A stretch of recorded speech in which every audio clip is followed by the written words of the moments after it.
जीशी और उनका बेटा लाओतो एक दूसरे के लिए अजीबोगरीब थे। हर सुबह जीशी अपने बेटे को प्यार से जगाती और फिर खुशी खुशी दोपहर की चाय का आनंद लेती। एक दिन लाओतो ने अपनी माँ को बताया कि वह डेट पर जा रहा है।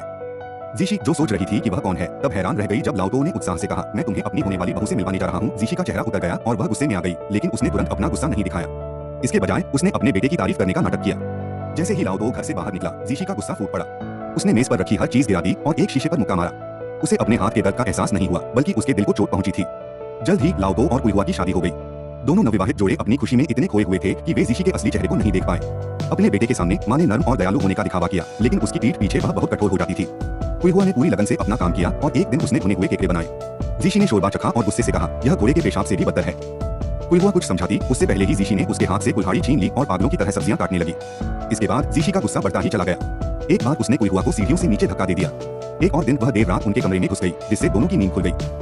जब कुइहुआ से और बर्दाश्त नहीं हुआ तो उसने जाने की तैयारी कर ली। लाओतो ने उसे दिलासा देने के लिए घर से दूर एक और घर किराए पर लेने का फैसला किया। जीशी ने उनकी बात सुन ली। अपने बेटे को वापस पाने के लिए उसने अपनी कार से कुइहुआ को कुचलने की कोशिश की। किस्मत से कुइहुआ बच गई, लेकिन जीशी नहीं रुकी। फिर उसने उसे पानी में धक्का दे दिया और उसकी दया की गुहार के बावजूद वह नहीं रुकी। पूरी ताकत लगाने के बाद कुइहुआ आखिरकार अपनी बेड़ियों से आजाद हुई। जीशी को अभी भी होश नहीं था। वह रेंगते हुए अपने कमरे की तरफ गई और आखिरी ताकत से दरवाजा बंद कर लिया। वह जानती थी कि अगर वह और देर रुकी तो मर जाएगी, इसलिए उसने जल्दी से कपड़े समेटे और भाग गई। लेकिन लाओतो ने उसे रोक लिया। कुइहुआ द्वारा पूरी कहानी बताने के बाद ही लाओतो को अपनी माँ की हरकतें समझ में आई। उसने तुरंत अपनी पत्नी के साथ भागने का फैसला किया ताकि वह अपनी माँ के बेटों के प्यार से आजाद हो सके।